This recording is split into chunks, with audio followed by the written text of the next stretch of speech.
예, 오늘 일부 예배 말씀을 시작하도록 하겠습니다. 진지보수 두 번째 시간입니다.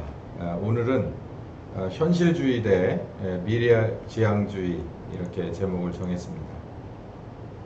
오늘 제가 드리고 싶은 말씀은 우리들의 부족한 점은 미래를 바라보는 것을 꺼려하거나 어쩌면 외면하거나 그런다는 얘기예요. 그런 얘기를 좀 하려고 합니다. 사도행전 2장 14절부터 18절을 우리 같이 볼 텐데 17절에서 18절 두 절만 같이 읽어보도록 하겠습니다. 하나님이 가라사대 말세 내가 내 영으로 모든 육체에 부어주리니 너희의 자녀들은 예언할 것이요 너희 젊은이들은 환상을 보고 너희의 늙은이는 꿈을 꾸리라. 그때 내가 내 영으로 내 남종과 여종에게 부어주리니 저희가 예언할 것이요. 이렇게 나와 있습니다.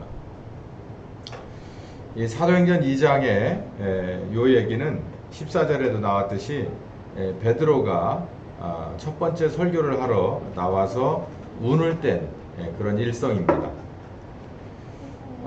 성령께서 오순절날이 이르러서 성령께서 오셔서 각 개인들이 막 이렇게 자기네 나라 말이 아닌 다른 나라 말을 익숙하게 하면서 예수의 살아계신 것을, 그가 그리스도의 반열에 오르신 것을 막 증거하게 되자 사람들이 놀라기도 했지만 한편 사람들이 그 장면을 보고 저 사람들 술 취했다 이런 얘기를 하는 겁니다. 제가 생각할 땐 그렇습니다. 그런 평론을 왜 냈을까? 지금과도 무관하지 않습니다. 그런 계열의 사람들이 있어요. 사실을 사실로 받아들이기보다는 사실이 너무나도 거대하면, 기이하면 자기가 복종할 수밖에 없는 상황이 되면 엉뚱한 것으로 초점을 돌리는 그런 사람들이 있습니다. 아주 비겁한 성격이죠. 지금 우리가 사는 사회에서도 비일비재하게 여론을 통해서나 뭐 기타 여러 가지 방법을 통해서, 요즘은 그 방법이 많으니까 아주 이상하게 말을 이렇게 흐리고 또 어쩌면 이렇게 꼬고 해서 논점을 흐리는 그런 경우가 많지요. 여기서도 분명히 지금 우리가 하는 식의 방언이 아니라 이 당시에는 그 주변에 흩어졌던 그런 교포들이 다 들어왔을 때 이게 자기네 나라 말이다라는 걸 분명히 알아들을 정도의 이른바 랭귀지 방언을 했습니다.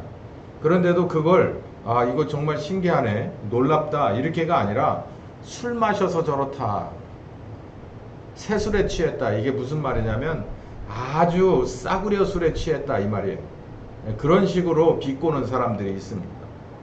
사실을 사실대로 바라보지 못하는 사람들이 또 이런 얘기를 들으면 듣는 사람들이 중심을 똑바로 잡고 그건 아닌 것 같은데 이렇게 한마디만 하면 끝날 일을 그래? 그런 것도 같네. 그렇지 않고서야 어떻게 저렇게 되겠어? 이렇게 사람들이 수근거리자 베드로가 그걸 참아보지 못하고 벌떡 일어나서 그런 이상한 생각의 흐름, 그런 선동의 그런 작업을 한 방에 끊어버렸습니다. 그 얘기가 바로 14절부터 베드로가 11사도와 같이 서서 소리 높여 가로되 얘기했습니다. 우리가 술에 취한 것이 아니다. 택도 안 듣는 소리 그만해라.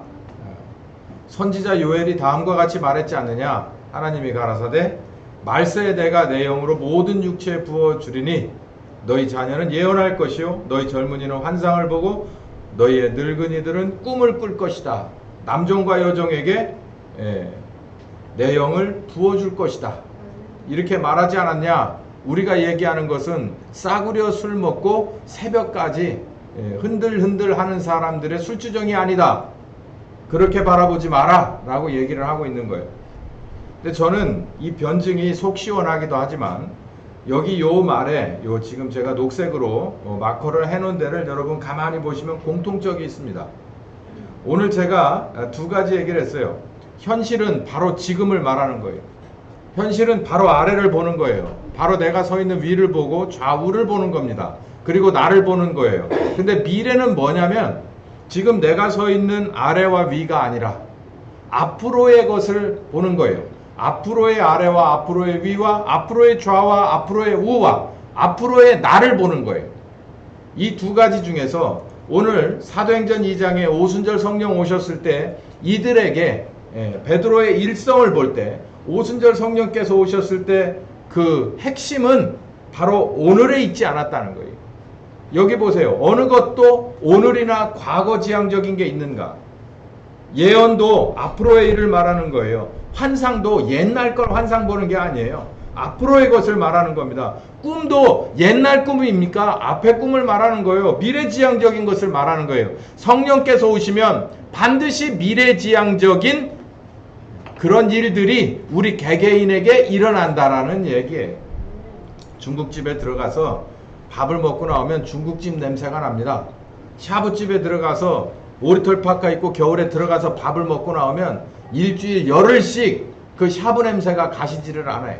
한 번쯤 경험해 보셨죠? 성령께서 여러분에게 오시면 어떤 냄새가 날까요? 어떤 맛이 날까요? 어떤 말이 나올까요? 어떤 마음이 될까요? 미래지향적인 것을 여러분 아셔야 됩니다. 여러분은 교회 나오십니까? 특히 개신교회 나오십니까? 특히 하나교회 나오십니까? 여러분은 말끝마다 생각마다 여러분의 가치관마다 현실을 바라보면 안 되는 거예요. 앞을 바라보는 거 해야 돼요. 여기에 나오는 대로 예언을 해야 되는 거예요. 환상을 해야 되는 거예요. 꿈을 꿔야 되는 거예요. 그러니까 또 그럽니다. 예언이라는 것은 또 뭐냐? 또 복잡하게 생각하는 거예요. 환상이라는 것은 또 뭐냐? 각종 은사를 생각하는 거예요. 그렇지 않습니다, 여러분. 오늘에 서서 내일을 상상해 보세요. 내일보다 더 많은 내일 모레를 생각해 보세요. 그보다 많은 한 달과 1년 뒤를 생각해 보세요. 아니요, 저는 그렇게 보이지 않습니다. 앞으로의 것을 볼 수 없으니 말할 수도 없습니다. 예언 안 되겠고요. 환상 보이지가 않는데 뭘 말하겠어요? 꿈이. 그러면 그게 문제가 있는 겁니다. 뭐가 문제가 있을까요? 여기에 있는 이 사람들은 됐는데 왜 우리는 안 될까요? 여기에서 나오는 예언은 우리가 생각하는 예언과 다릅니다. 우리가 생각하는 그 정도의 수준이 아니에요. 여기서 말하는 환상은 우리가 말한 대로 막 이렇게 구름이 밑에서 막 하는 그런 어디 남양 특집 그런 정도 수준의 환상이 아니에요. 여기서 말하는 꿈은 긴가민가한데 내가 뭔가를 주웠는데 막 긁었는데 5자리인데 4자리 반까지 이랬는데 옆에 우리 집 개가 있더라. 뭐 이런 식의 꿈이 아니에요. 저는 오늘 오전 예배에 아주 은혜스러운 긴 기도 가운데 짧은 설교로 이걸 다 전해드리려고 노력을 많이 하도록 하겠습니다.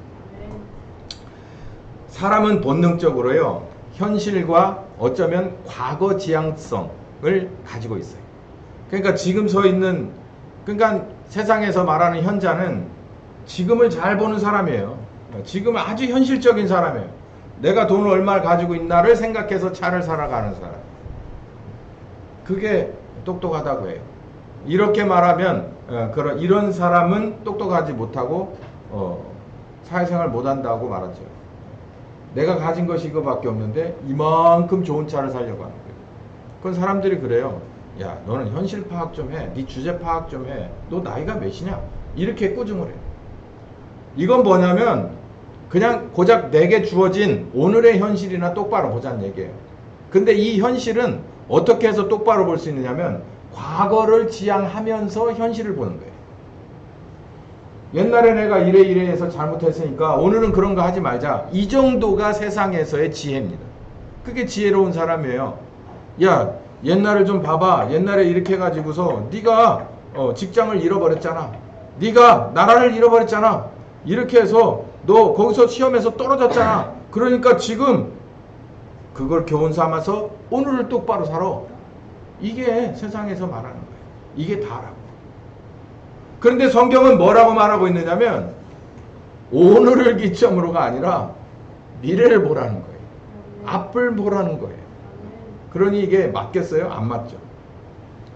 민수기 13장 27절에서 33절 보면 10명의 정탐꾼이 아브라함에게 하나님이 약속을 했고 그 약속을 기억해서 이삭과 야곱을 통해서 요셉을 통해서 이렇게 하나씩 이루어 가다가 결국은 모세라고 하는 걸출한 영도자를 세워서 아주 심사숙고해서 아주 엄선 만들어서 이스라엘이라고 하는 민족을 데리고서 그 거대 민족을 데리고 하나님이 약속하신 땅으로 진격해 나가는 과정에서 이제 이쯤 됐으니 우리가 이제 노예 신분에서 광야에 비록 나와서 아무것도 없지만 우리가 이렇게 자유인이 됐고 하나님이 원하시는 땅으로 우리에게 주고자 약속한 언약한 땅으로 가고 있으니 우리 이제 그 땅을 좀 미리 보내서 좀 한번 보자.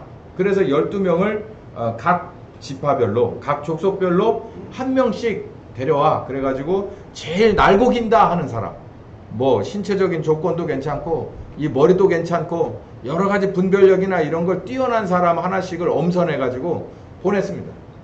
척후로 보낸 거죠. 선발 때.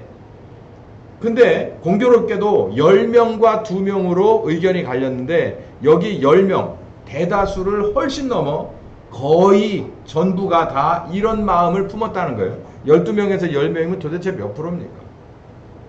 여기 와서 보고를 하는데 이렇게 말합니다. 이 파란 마커만 한번 읽어봅시다. 시작. 이스라엘 자손 앞에서 그 탐지한 땅을 악평하여 가로되 우리가 두루 다니며 탐지한 땅은 그 거민을 삼키는 땅입니다.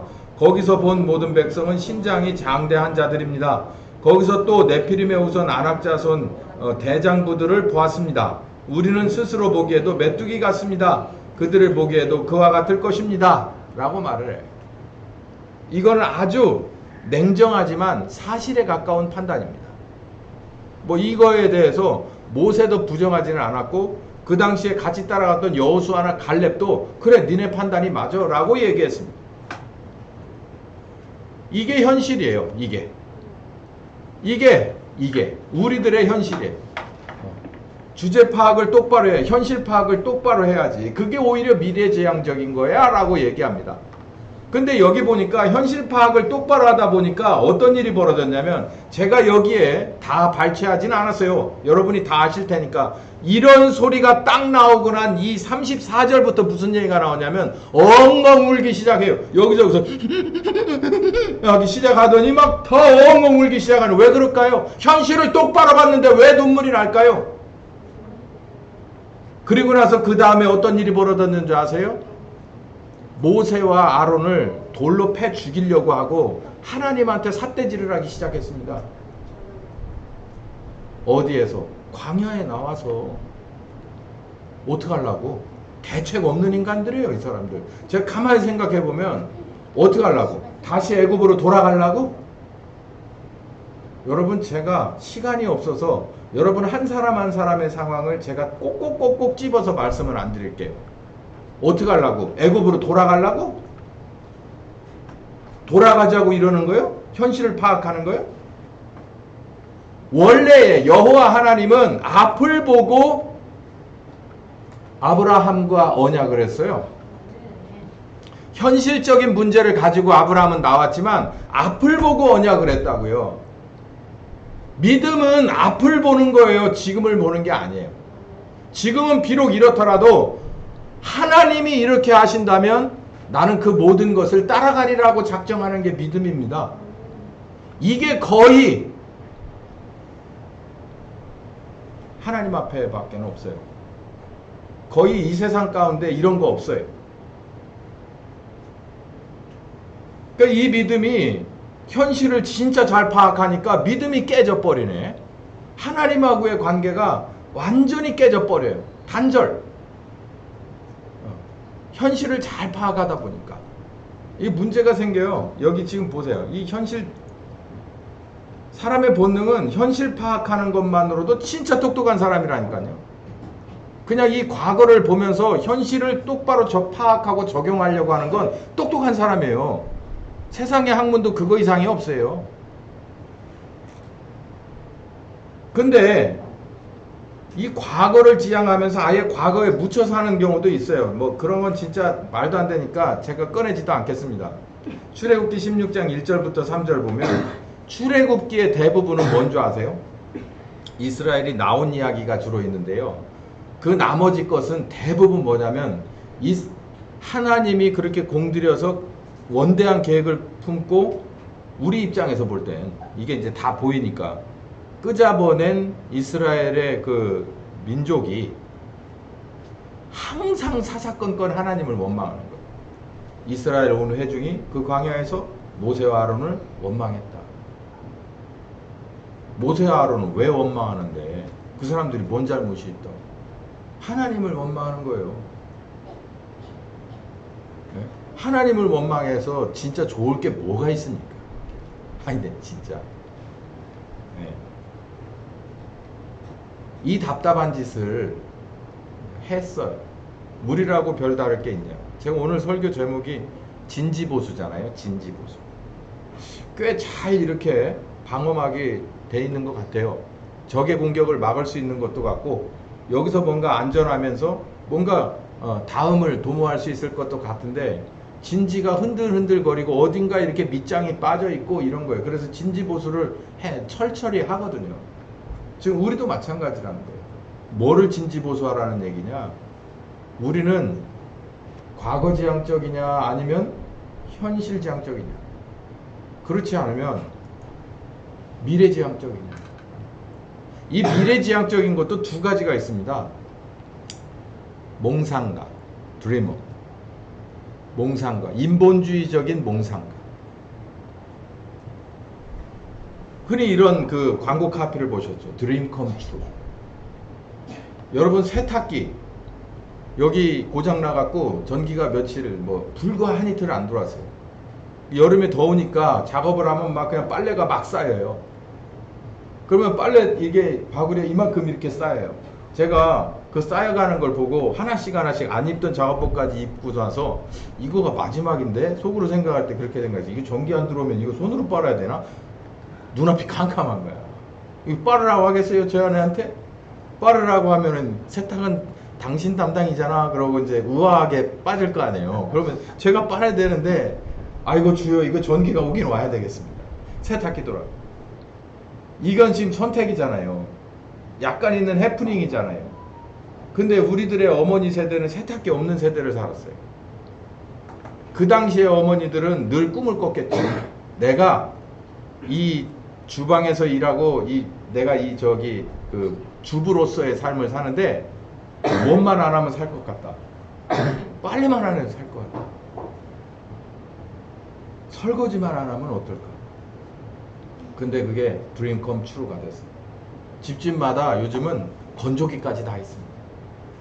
아주 잘 말려 나와서 이렇게 그 다림질도 거의 할 필요가 없을 정도로 드림 컴 트루. 뭐 어디 그것뿐이에요. 지금 에어컨 보세요. 우리 주일학교 때, 여름 성경학교 때는요, 진짜 꼬질꼬질 해가지고 아침에는 뽀송뽀송하게 보내면은 집에 돌아오면 완전히 꼬질꼬질 해갖고 왔어요. 왜 그렇게요? 땀이 어마어마하게 나거든. 근데 막 박수 치면서 소리를 엄청 지르라 그래, 선생님들이. 엄청 꼬질꼬질 해가지고 집에 왔습니다. 밤늦게 와가지고 또 막 이렇게 씻고 그 다음날은 또 깨끗하게 입게 보내면 또 그랬어. 요즘 그러면요, 엄마들 난리 납니다. 교회 문 닫아야 될 수도 있어요. 목사 탄핵당할 수도 있어. 그래서 제가 이게 무서워갖고 얼른 우리 주일학교 저기 전에 이렇게 달아놨습니다. 뭐 이제 춥고 덥다는 얘기는 하면 안 돼요. 이런 거 인본주의적인 미래지향, 이걸 말하는 게 아니에요. 이것만 있어도, 인본주의적인 미래지향하는 이런 마음만 있어도 그 개인의 삶은 조금씩 바뀌어요. 바뀌었잖아요. 세탁기가 나와서 바뀌고, 냉장고가 나와서 바뀌고, 냉난방기가 나와서 바뀌었잖아요. 그러니 계속 이렇게 이것만 이렇게 생각하는 분들은 바뀌지 않죠. 근데 그리스도인의 미래지향은 뭐냐라는 거예요. 고린도후서 5장 16절에서 17절까지 보면 여기 조금 특이한 말씀 하나가 있습니다. 여기 16절 한번 읽어보죠. 시작. 그러므로 우리가 이제부터는 아무 사람도 육체대로 알지 않습니다. 비록 우리가 그리스도도 육체대로 알았었지만 이제부터는 이렇게 하지 않습니다. 이게 무슨 말이냐면요, 이 번역이 이렇지만요, 제가 그냥 겉으로 본 이 사람을 그냥 지금부터는 평범한 내 친구로 여지까지 봐왔다면 친구로 보는 게 아닙니다. 선배로만 보는 게 아닙니다. 이런 얘기예요. 그럼 뭔가 계기가 있다는 얘기죠. 달리 보는 계기가 있잖아. 아, 진짜 사람 달리 봤어나 그 사람. 그럼 뭔가 이유가 있을 거 아니에요. 이유가. 근데 여기 한번 17절 읽어봅시다. 시작. 그런즉 누구든지 그리스도 안에 있으면 새로운 피조물이라 이전 것은 지나갔으니 보십시오 새 것이 되었습니다. 이것 때문에 그렇다는 거예요. 여기서 보면 핵심이 뭡니까? 핵심이 뭐예요? 그리스도 안에 있었기 때문이라는 얘기죠. 그랬기 때문에 여기 새 피조물이 됐습니다. 새 것이 됐습니다. 라고 얘기하잖아요. 그러니까 새 것과 새 피조물이 중요한 게 아니고 그리스도 안에 있냐가 중요한 거예요. 내가 그리스도 안에 있냐? 그리스도가 내 안에 있냐? 우리 늘 하는 하나 교회의 트레이드 마크잖아요. 그렇기 때문에 이제는 달리 보기로 했습니다. 라는 거예요. 예수님도 처음에는 나사렛 청년 예수로만 봤습니다. 근데 이제는 그렇지 않습니다. 뭘로 본다고요? 내 그리스도로 본다는 거예요. 나의 구원자로 본다는 거예요. 나의 구원자로 본다는 게 여러분 뭘까요? 제가 아침 저녁으로 시도 때도 없이 산책시켜주던 우리 애가 키우고 있어요. 지금도 화상통화를 하면 제가 부릅니다. 야 김벨라! 그러면은 저기다가도 이렇게 쳐다봐요. 제 목소리를 지금도 기억해요. 제가 아마 휴가 때 가서 진짜 밖에 가서 이름을 부르면은 얘는 난리 날 거예요. 공항에 나와가지고서 지난번처럼 여기 차문을 열면 난리 날 겁니다. 뒤집어지고 자처지고. 그것도 그리스도를 보는 정도는 아니에요.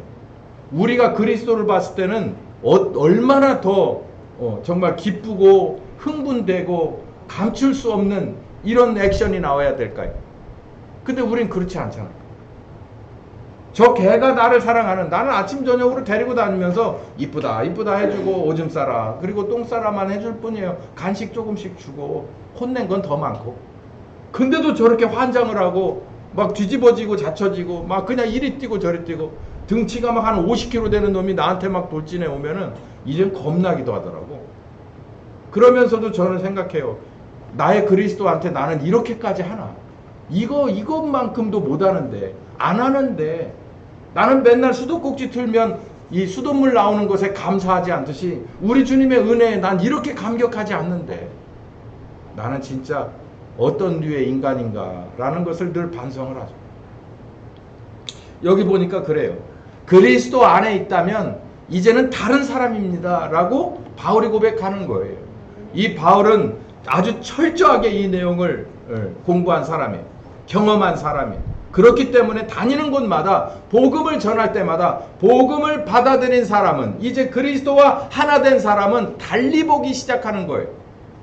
여기서 우리는 뭘 배워야 되냐면 그리스도인은 지금까지는 어떻게 어떤 상황에 얼마나 나이에 어떤 직위에 어떤 언어를 쓰고 어떤 피부색이라 할지라도 전부 리셋이 되는 거예요. 무엇 때문에? 그리스도 안에라고 하는 것 때문에 완전히 리셋이 되는 거예요. 이제는 누구 손에 달린 거예요? 그 안에 계신 그리스도에게 달려있기 때문에 나는 이제 옛날 그런 커트라인으로 그런 시각으로 그런 잣대로 저 사람을 재고 보지 않습니다. 라고 얘기하는 거예요. 무한한 가능성이 아니라 어마어마한 가능성과 정말 이 안에 들어있는 무궁한 생명의 능력이 그와 함께하기 때문에 이제 나로서는 인간적인 눈으로 내가 알고 있는 지식으로 저 사람을 판단하지 않습니다. 라는 얘기예요. 근데 그 당사자인 우리들은 어떠냐? 우리 속에 들어와 있는 무한대의 영원한 무한대이신 무궁한 생명의 능력이신 그 어떤 것도 무한대라고 하는 범위를 갖고 계신 나의 그리스도 내게 오신 그분을 나는 항상 내 인생 살아온 몇 년의 과거에 그리고 오늘에만 묶어놓고 있는 건 아니냐라는 것이죠. 사도행전 1장 8절 보면 성령께서 너희에게 임하시면 너희들은 이렇게 될 것이다. 예루살렘과 온 유다와 사마리아와 땅끝까지 이르러 내 증인이 될 것이다. 여러분 가만히 보세요. 아주 기본적인 얘기 하나 하겠습니다. 이 얘기를 들었던 사람들이 예수님의 직속 제자들 11명, 12명 그리고 여기에 한 120명 줄 토탈 이 사람들이 대부분 어디 출신인 것 같아요? 예수님의 고향인 갈릴리 출신들이 대부분 그리고 갈릴리 언저리에 있는 사람들이에요. 기껏 해봐야 고기라고요. 고기.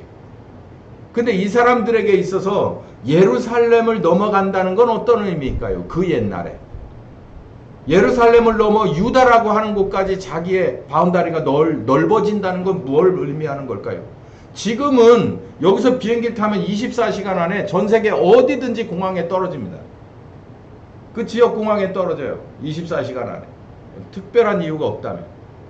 그런 시대가 아니에요. 더군다나 여기는 식민 시대입니다. 로마의 모든 전권을 빼앗긴 식민 시대에 그냥 근근히 사는 사람들, 예수님이 친하게 지냈던 사람들이 대단한 사람이 별로 없거든요. 그 사람들이 유다를 넘는다는 것, 그래서 사마리아까지 간다는 건 상상할 수도 없는 일이에요.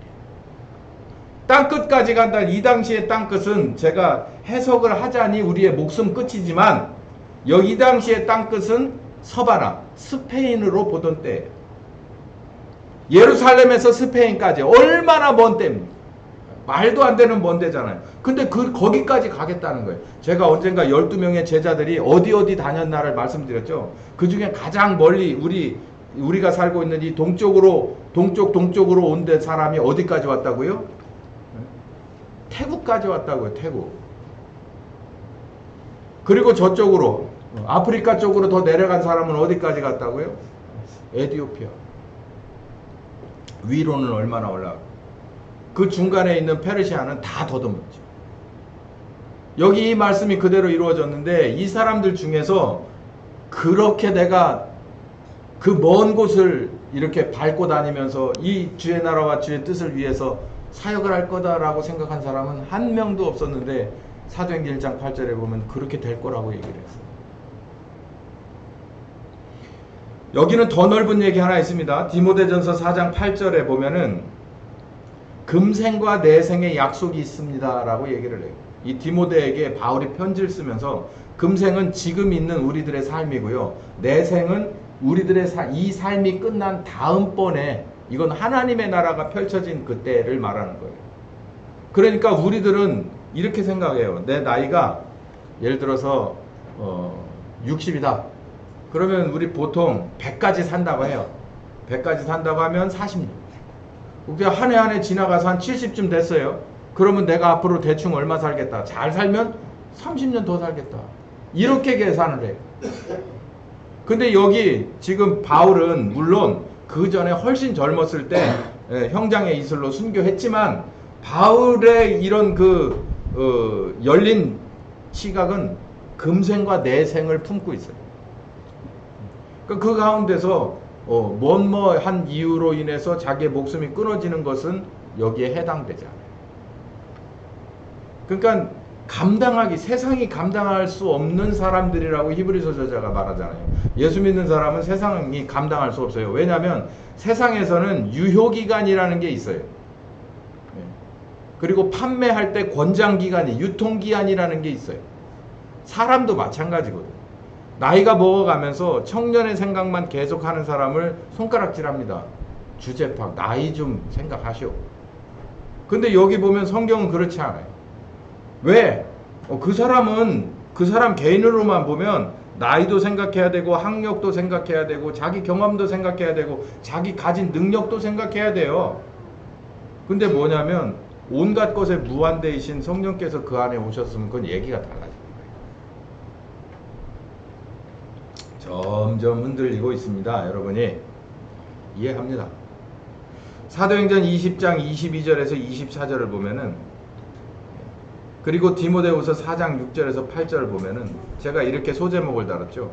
이 생을 넘어 저 생을 향하여. 제가 아까 얘기했잖아요. 디모데라고 하는 후배 목사에게 금생과 내생의 약속이 있어 라고 큰 소리를 뻥 쳤어요. 그게 바울입니다. 근데 큰 소리만 한 게 아니라 진짜 그렇게 살았어요. 사도행전 20장에 보면 내 목숨은 그저 아무것도 아니다. 내게 맡겨진 사역을 감당하는데 중간에 걸림돌이 목숨이라면 난 이거 얼마든지 내려놓을 생각이 있다. 그럴 준비가 되어 있어. 그러니까 이 생을 넘어서.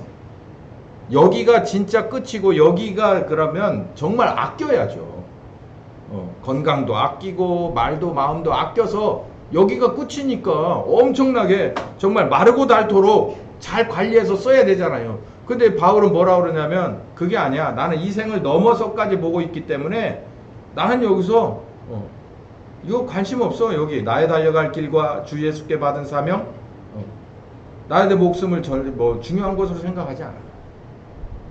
이 생을 넘어서 보고 있기 때문에, 이 다음을 보고 있기 때문에.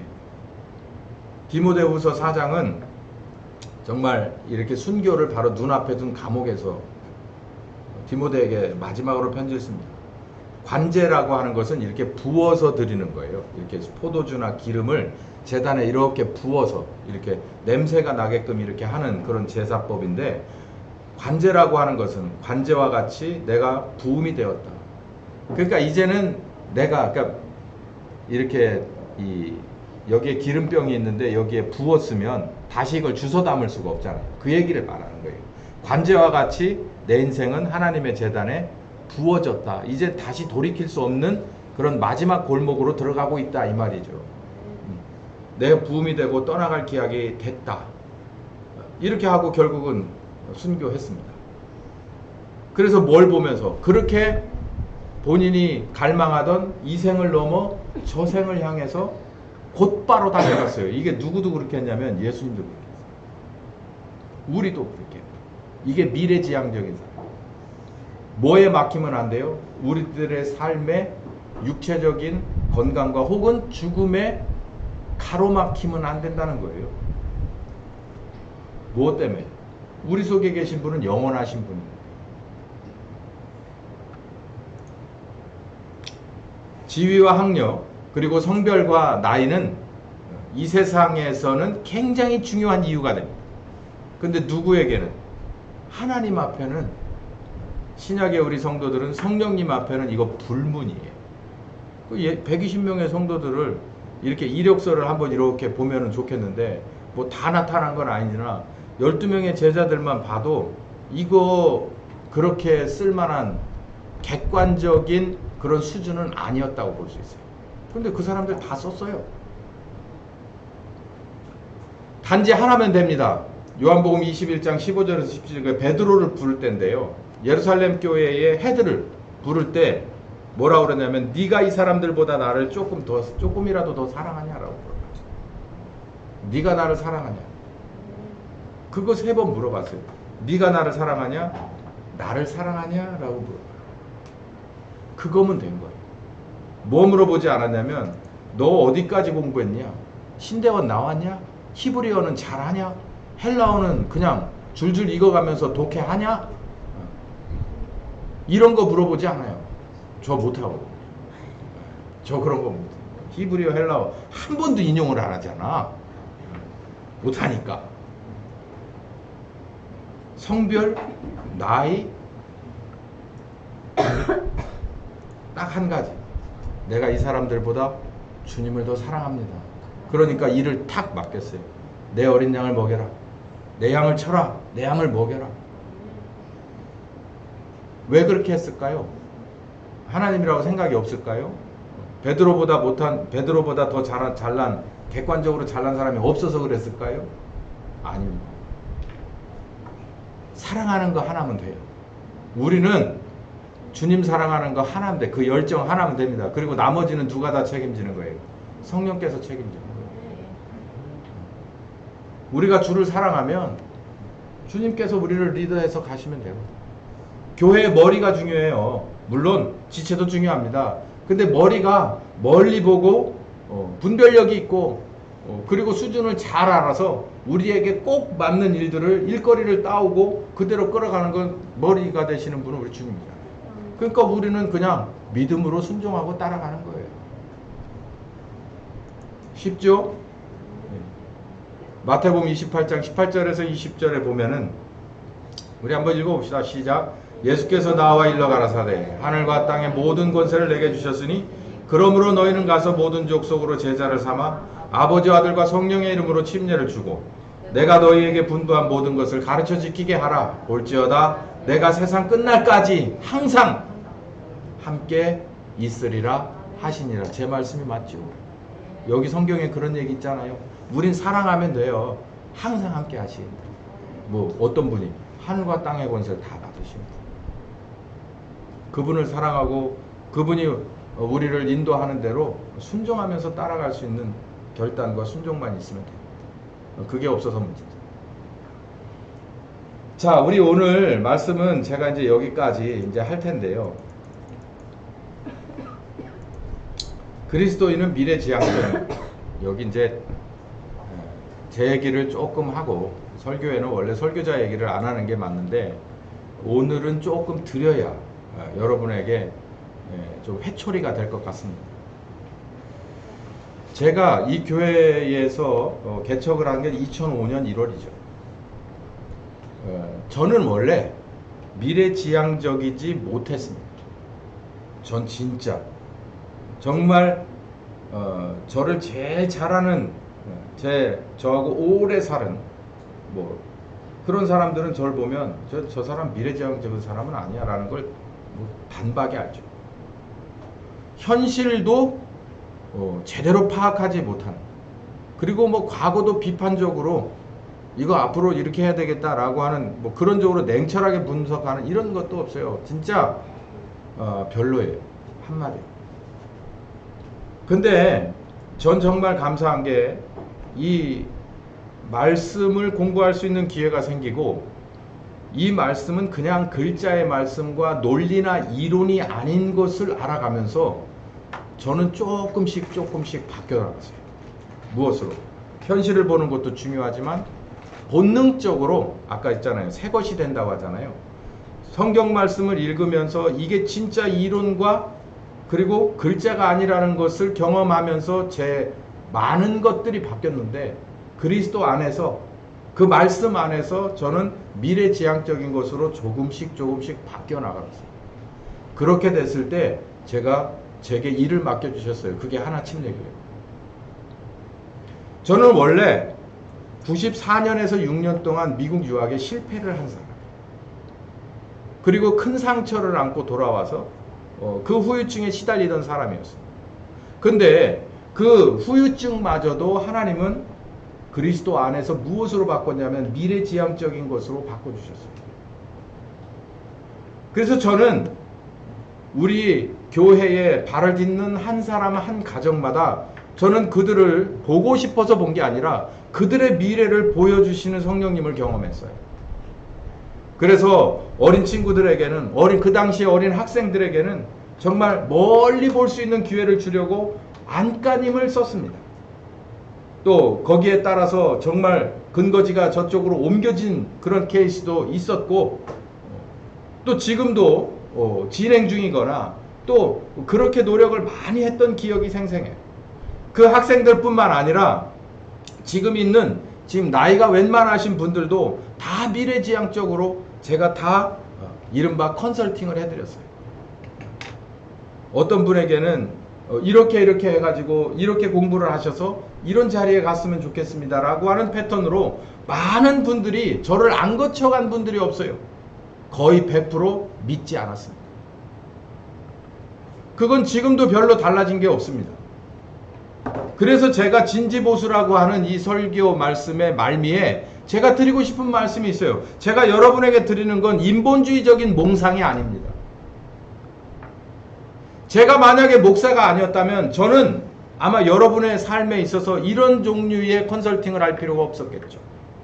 저는 반드시, 그리고 분명히 믿는데 그럴 만한 그런 경험이 너무나도 많이 있고 반증하는 그런 이유들이 너무 많은데, 제가 여러분에게 드려왔던 컨설팅은 다 제 것이 아니에요. 성령께서 오셔서 진리의 말씀이 나를 주관하시면, 그분하고 친하게 지내다 보면, 제가 아까 처음에 말씀드렸죠. 뭘 하게 된다고요? 여러분도 다 경험하실 텐데 예언하게 됩니다. 지금은 이렇지만, 지금은 당장 애들 학교 보내기도 어렵고 그냥 다음 달에 뭘 먹고 살아야 될지 모르고, 오히려 나는 이 부채 때문에 이걸 어떻게 해야 될지를 모르는 상황이지만, 그건 내가 파고 들어간, 그리고 잔뜩 갖다 부어놓은 내 오물 속에, 그 통에 들어가 있는 내 현실이 맞지만, 그리스도 안에 있으면 얘기가 달라진다. 그리스도 안에 있으면, 당신이 이제 그리스도 안에 있으면 달라진다는 얘기예요. 자, 이제 오늘로 돌아옵시다. 여러분 마찬가지예요. 우리가 교회가 개척된 지 대략 20년입니다. 20년 전부터 제가 여러분에게 드렸던 컨설팅은 이제 더 이상 꺼내보지 마세요. 지나갔습니다. 이제 바로 오늘 성령께서 여러분에게 주시는 귀한 말씀과 그리고 그로 인하여서 여러분에게 보여주시는 예언과 환상과 꿈을 꾸시기를 바랍니다. 그리고 이번에는 제발 믿으시길 바랍니다. 나는 이렇지만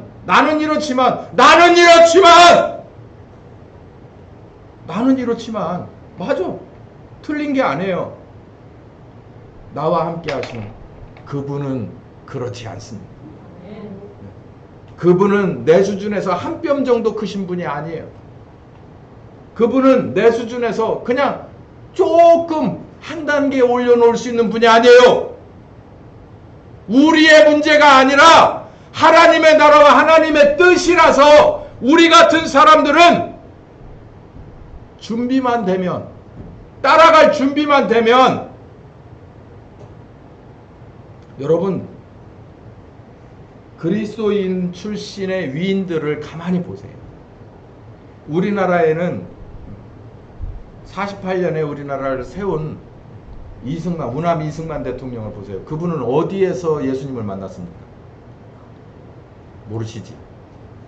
사형수로, 반역죄로 사형수로 한성 감옥에 갇혀 있을 때 예수님을 만났어요. 언제 죽을지 모르는 상황에서 예수님을 만났어요. 그 안에서. 초대 대통령입니다. 그분은 그렇다 치고 성경을 보세요. 다른 나라를 보세요. 우리나라 대통령 얘기도 하나 했으니까 링컨 얘기도 하나 할까요? 링컨은 그 시작이 어땠습니까? 이렇게 양복 입고 사는 집안이 아니에요.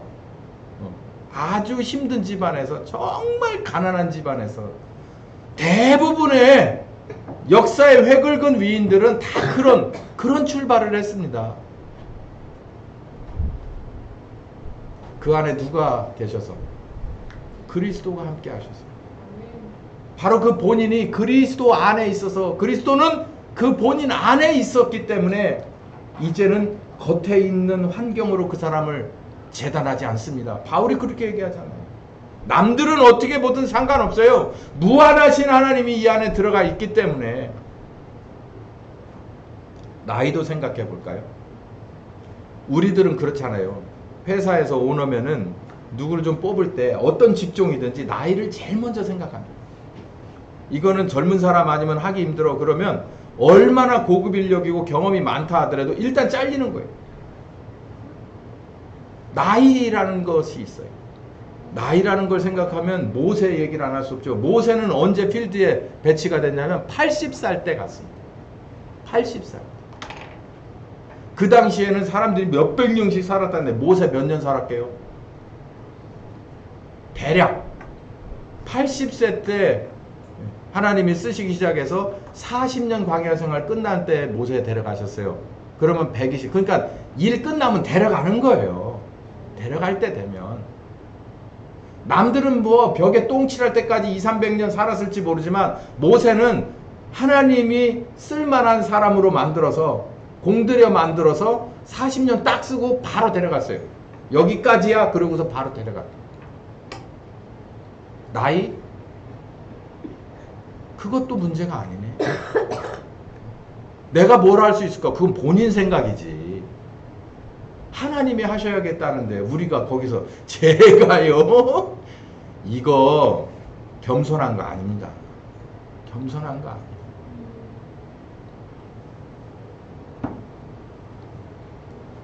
진지보수 두 번째 시간, 여러분 어떻게 보십니까?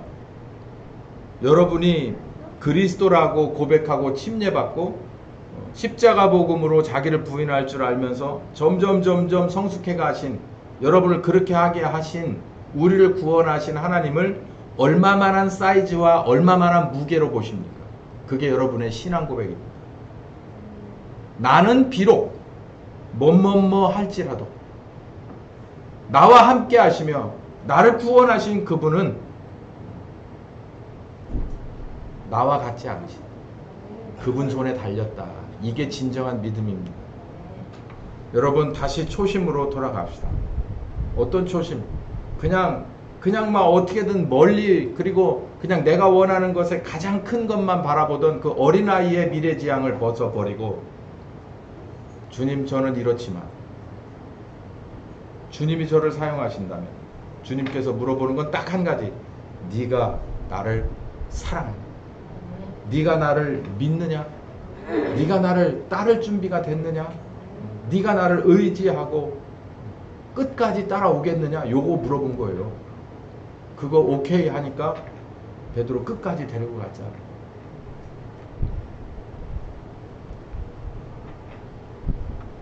우리 교회는 요거가 답니다. 저도 이게 다예요. 여러분을 이렇게 토스해서 저 위의 세상을 보세요. 그러면서 계속 토스해온 지 20년이에요. 이제는 제가 토스하는 게 아니라 여러분이 성령님과 뛰어서, 디딤돌 대신 우리 주님을 밟고 뛰어서 여러분이 예언을 하시고 환상을 하시고 꿈을 꾸시기를 예수 이름으로 축원합니다. 여러분은 보이는 게 다지만 우리 주님은 상상할 수 없는 분입니다. 같이 기도합시다. 오늘 이 시간에 우리 유건이를 위해서 기도하겠습니다. 우리 유건이가 뭐 사소한, 제가 볼 때 뭐 큰 문제가 아닌, 그러나 본인에게는 굉장히 힘든 이런 소변의 문제가 있어요. 그래서 주말에 제가 알아서 그때부터 계속 연락을 해왔는데 뭐 좀 좋아지긴 했지만 아직도 온전히 이렇게 회복된 것은 아니라는 얘기를 들었습니다. 이 시간 같이 기도할 때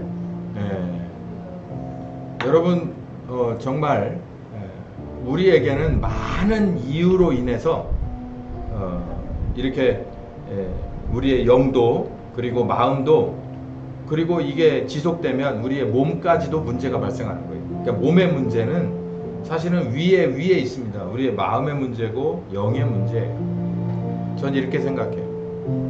유건이는 아직 어린아이죠. 이 어린아이의 문제는 사실 그 부모에게 있습니다. 여러 가지 문제가 있을 거예요. 그 뭐 하나하나씩을 진단할 필요는 없을 것 같고, 하나님은 다 보고 계시죠. 말씀이신 그분은 심령과 관절과 골수를 다 스캔하시는 분이니까. 저는 안타깝습니다. 우리 유건이가 마음고생하고, 그리고 몸이 저렇게 소변을 자주 바로 화장실을 가야 하는 건 굉장히 어린 아이에게는 의기소침해지는 일이에요. 그래서 우리가 같이 기도로 도와주길 원하는데, 주님, 우리 유건이를 불쌍히 여겨 주셔서 우리 유건이의 건강을 회복시켜 주시옵소서. 주님, 혹시 유건이 이외에 다른 이유가 있더라면 주님, 우리 유건이는 온전하게 치료하여 주시고 다른 방향에서 우리 주님의 귀하신 뜻을 펼쳐 주시옵소서. 저 어린 심령은 주님 앞에 정말 원대한 미래의 그런 일꾼으로서 사용될 그런 유건입니다. 주님, 붙잡아 주셔서 건강도 회복시켜 주시고 마음도 굳세게 하여 주시옵시고, 그리고 우리 주님께서 살아계심을 서둘러서 알게 되는 유건이가 되게 하여 주시옵소서. 본인의 믿음을 가지고 우뚝 설 수 있는 유건이가 되게 하여 주시옵소서. 담대함도 허락하여 주시옵소서. 주여, 같이 기도합시다. 살아계신 하나님, 감사와 찬송 돌려드립니다. 주여 아버지, 우리 유건이를 위해서 기도합니다. 주여 아버지, 여러가지 문제가 있습니다. 주여 아버지, 이 시간 주여 유건이를 위해서 기도하는데, 주여 아버지, 정말 여러가지 몸의 증상으로 인해서 저 어린 심령은 의기소침해질 수밖에 없습니다. 주여, 때로는 겁이 날 수밖에 없습니다. 주여 아버지, 우리를 위하여 십자가 지신 그 공로와 효과를 다 받고 계신 주여, 우리에게 은혜 주실 수 있는 우리 주님께 간구합니다. 이 어린 심령을 위하여 간구합니다. 주여 아버지, 귀한 은혜를 주시옵소서. 오늘 주신 이 말씀이 바로 당신이 우리에게 하시고 싶은 말씀이라는 것을 증명하여 주시옵소서. 저 어린 심령에게 믿음을 허락하여 주시옵소서. 주여 하나님을 만날 수 있는 기회를 허락하여 주사 믿음의 우리 유건이가 되게 하여 주시옵소서. 건강한 믿음, 강한 믿음, 어려서부터 다윗과 같이 용기 있는 믿음으로 바뀌어질 수 있는 유건이가 되게 하여 주시옵소서. 주여 아버지 만나 주시옵시고 치료하여 주시옵시고 말씀으로 찾아오셔서 위로하여 주시옵시고 주여 들어주시옵시고 만져주시옵시고 주여 비전을 보여주시옵시고 주님 온전케 만들어 주시기를 간절히 소원합니다. 주여 여러가지 산적한 문제를 주여 아버지 풀어내어 주실 줄 믿습니다. 주여 아버지 저 어린 심령은 주님 아버지 온전하게 회복시켜 주시옵시고 하나님의 뜻은 하나님의 뜻대로 하나님의 거룩하심이 드러나는 귀한 가정이 되게 하여 주시옵소서. 살아계신 하나님 불쌍히 여겨 주시옵시고 저 어린 심령을 치료하여 주시옵소서.